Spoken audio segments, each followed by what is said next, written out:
Hi കൂട്ടുകാർ, അസ്സലാമു അലൈക്കും വറഹ്മത്തുള്ളാഹി തആല വബറകാതുഹു. ഇംഗ്ലീഷ് മീഡിയം സ്കൂൾ മദ്രസയിലെ 5ാം ക്ലാസ്സിലെ അദ്ദർസു ഹാദി അശറ 11ാമത്തെ പാഠം അത്തഫ്ഹീമു വത്തർക്കീഖ്. തഫ്ഹീമിനെ കുറിച്ചും തർക്കീഖിനെ കുറിച്ചാണ് നമ്മൾ ഈ പാഠത്തിൽ മനസ്സിലാക്കേണ്ടത്.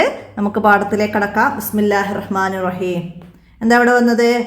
ഖലഖൽ ഇൻസാന മിൻ സൽസാലിൻ കൽ ഫഖാർ.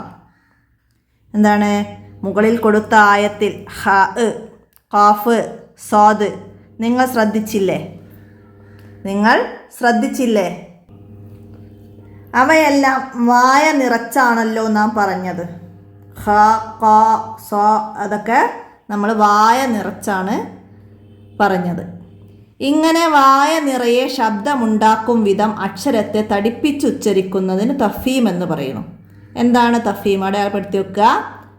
വായ നിറയെ ശബ്ദമുണ്ടാക്കും വിധം അക്ഷരത്തെ തടിപ്പിച്ചുച്ചരിക്കുന്നതിനാണ് തഫ്ഹീം എന്ന് പറയുന്നത്. അക്ഷരത്തെ നേർപ്പിച്ചുച്ചരിക്കുന്നതിന് തർക്കീക്ക് എന്നും പറയുന്നു. അപ്പോൾ തർക്കീക്ക്, അക്ഷരത്തെ നേർപ്പിച്ചുച്ചരിക്കുന്നതിന് തർക്കീക്ക് എന്നും പറയുന്നു. നാവിൻ്റെ മുരട് അണ്ണാക്കിലേക്ക് ഉയരുന്നത് കൊണ്ടാണ് തഫ്ഹീമും താഴുന്നത് കൊണ്ടാണ് തർക്കീക്കും ഉണ്ടാകുന്നത്. തഫ്ഹീമും തർക്കീക്കും ഉണ്ടാകുന്നത് എങ്ങനെയാണ്? നാവിൻ്റെ മുരട് അണ്ണാക്കിലേക്ക് ഉയരുന്നത് കൊണ്ടാണ് തഫ്ഹീം ഉണ്ടാകുന്നതും നാവിൻ്റെ മുരട് അണ്ണാക്കിൽ നിന്ന് താഴുന്നത് കൊണ്ടാണ് തർക്കീക്ക് ഉണ്ടാകുന്നതും. രണ്ടും മനസ്സിലാക്കാം. പിന്നെന്താണ്? ഇസ്തിലായിൻ്റെ അക്ഷരങ്ങളായ ഹുസ്സ ലോത്തിൻ കിള്, ഹ, സോദ്, ലോദ്, ഐന്, തോ, ഖാഫ്, ലോ. ഏതൊക്കെ അക്ഷരങ്ങൾ? ഹ, സോദ്, ലോദ്, ഐന്, തോ, ഖാഫ്, ലോ എന്നീ 7 അക്ഷരങ്ങൾ എല്ലാ സമയത്തും തഫ്ഹീം ചെയ്യേണ്ടതാണ്. ഇസ്തിലായിൻ്റെ അക്ഷരങ്ങൾ ഏതാണെന്ന് വെച്ചാൽ ഈ അക്ഷരങ്ങളാണ്. അതിന് നമുക്ക് പെട്ടെന്ന് അക്ഷരത്തെ മനസ്സിലാക്കാനാണ് ഹുസ്സലോത്തിൻ കിള് എന്ന് ആ അക്ഷരങ്ങൾ ചേർത്ത് പറയുന്നത്. അപ്പോൾ ഈ അക്ഷരങ്ങൾ 7 എണ്ണാണ്. അപ്പോൾ ഈ അക്ഷരങ്ങളെ എല്ലായ്പ്പോഴും തഫ്ഹീം ചെയ്യണം. എല്ലായ്പ്പോഴും തഫ്ഹീം ചെയ്യേണ്ട അക്ഷരങ്ങൾ ഏത്? ഇസ്തിലായിൻ്റെ അക്ഷരങ്ങളായ ഹുസ്സലോത്തിൻ കിള് എന്ന അക്ഷരമാണ്. അപ്പോൾ അതൊക്കെ മനസ്സിലാക്കാം. ഇവിടെ സ്വ, സി, സു, അസ്, ഹ, ഹി, ഹു, അഹ്.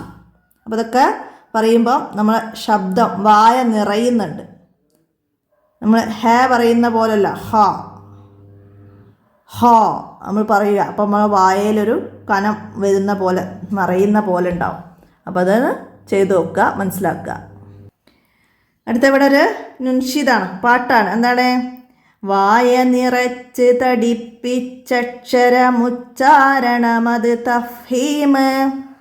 നേർപ്പിച്ചാണോ അക്ഷരമതിന് പറയുന്നെങ്കിൽ തർക്കീക്ക്. ഇങ്ങനെ വായ നിറച്ചാൽ തഫ്ഹീം. ഇങ്ങനെ നേർത്തു പറഞ്ഞാൽ തർക്കീക്ക്.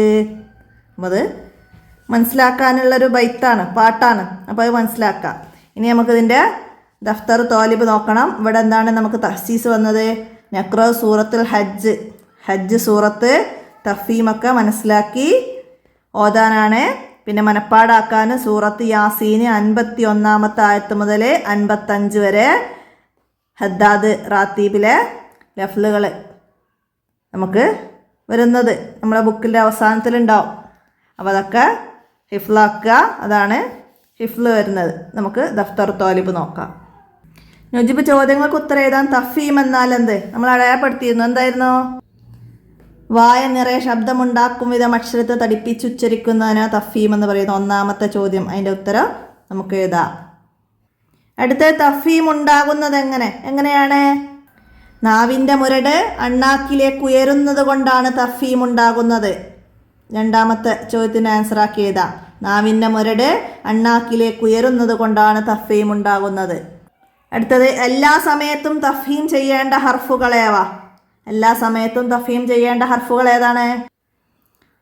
ഇസ്തിലായിൻ്റെ അക്ഷരങ്ങളായ ഹുസ്സലോത്തിൻ കിള്, മനസ്സിലാക്കുക. ഇസ്തിലായിൻ്റെ അക്ഷരങ്ങളാണ് ഹുസ്സലാത്തിൻ കിള്. നമ്മളെ ഹിജായിയ അക്ഷരങ്ങൾ 29. അതിൽ ഈ 7 അക്ഷരങ്ങളാണ് ഇസ്തിലായിൻ്റെ അക്ഷരങ്ങൾ. ഇത് കഴിഞ്ഞ ബാക്കിയുള്ള എല്ലാ അക്ഷരങ്ങളും ഇസ്തിഫാലിൻ്റെ അക്ഷരങ്ങളാണ്. അപ്പോൾ ഇസ്തിലാവും ഇസ്തിഫാലും മനസ്സിലാക്കുക. ഇസ്തിലായി മനസ്സിലാക്കിയാൽ ബാക്കി ഏത് അക്ഷരം കണ്ടാലും അത് ഇസ്തിഫാലിൻ്റെതാണെന്ന് നമുക്ക് മനസ്സിലാക്കാം. അപ്പോൾ അത് വേറെ ചോദ്യങ്ങൾ വരുമ്പോൾ അത് നമുക്ക് മനസ്സിലാക്കാണ്ട്. അപ്പോൾ ഇത് ഇതിൻ്റെ കൂടെ മനസ്സിലാക്കി വെക്കാം. ഇസ്തിലായിൻ്റെ അക്ഷരങ്ങളാണിത്. അടുത്ത തർക്കീക്ക് എന്നാൽ എന്താണ് തർക്കീക്ക്? അക്ഷരത്തെ നേർപ്പിച്ച് ഉച്ചരിക്കുന്നതിനാണ് തർക്കീക്ക് എന്ന് പറയുന്നത്. അക്ഷരത്തെ നേർപ്പിച്ച് ഉച്ചരിക്കുന്നതിനാണ് തർക്കീക്ക് എന്ന് പറയുന്നത്. 4ാമത്തെ ചോദ്യത്തിൻ്റെ ഉത്തരം. അടുത്ത വർക്ക് വരുന്നത് എന്താണ്? താഴെയുള്ള ആയത്തിൽ തഫീമിൻ്റെ അക്ഷരങ്ങൾ മനസ്സിലാക്കാനാണ്. അപ്പോൾ നമുക്ക് ഹുസ്സലാത്തിൻ കിളി എന്ന അക്ഷരങ്ങളാണ് നമുക്കിവിടെ വരേണ്ടത്. അപ്പോൾ ഇവിടെ ഹലക്ക, അപ്പോൾ ഇതിൽ ഹും കാഫും വന്നിട്ടുണ്ട്, അതടയാപ്പെടുത്താം. പിന്നെ എവിടെയാണ് നമുക്ക് വന്നത്? ഇതാ ലുലുമാത്ത് അവിടെ വന്നിട്ടുണ്ട്, ലോ വന്നിട്ടുണ്ട്. പിന്നെ എവിടെയാണ്? ഹലക്കും. പിന്നെ മിൻ തീൻ എന്നത് വന്നിട്ടുണ്ട്. പിന്നെ എവിടെയാണ്? ഹൊല. അർള് വന്നു, മൊയരിലീൻ. അപ്പോൾ ഇവിടെ ഒരു വൽ അർള വന്നിട്ടുണ്ട്, ലോ. അപ്പോൾ നമ്മൾ അടയാളപ്പെടുത്തിയതൊക്കെ ഇവിടെ താഴെ ഒരു ബോക്സ് ഉണ്ട്, അതിലേക്ക് എഴുതണം. ഇവിടെ ഫസ്റ്റ് ഹലക്ക തന്നിട്ടുണ്ട്, പിന്നെ വൽ അർള എഴുതാം,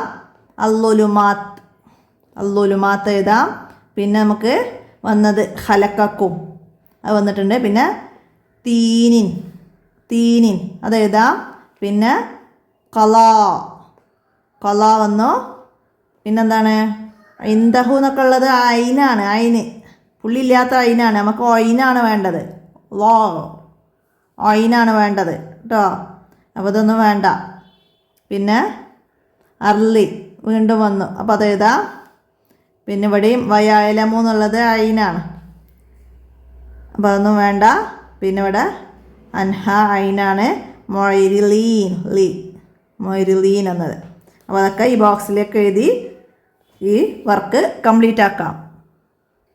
അപ്പോൾ ഇത്രയാണ് ഈ 11ാമത്തെ പാഠത്തിൽ നിങ്ങൾ മനസ്സിലാക്കി പഠിക്കേണ്ട കാര്യങ്ങൾ. എല്ലാവരും നന്നായി മനസ്സിലാക്കി പഠിക്കുക, ഉപകാരപ്പെടുത്തുക, വീഡിയോ കൂട്ടുകാർക്കൊക്കെ ഷെയർ ചെയ്ത് കൊടുക്കുക. ഇന്നത്തെ വീഡിയോ ഇവിടെ അവസാനിപ്പിക്കുകയാണ്. അസ്സലാമു അലൈക്കും വറഹ്മത്തുള്ളാഹി വബറകാതുഹു.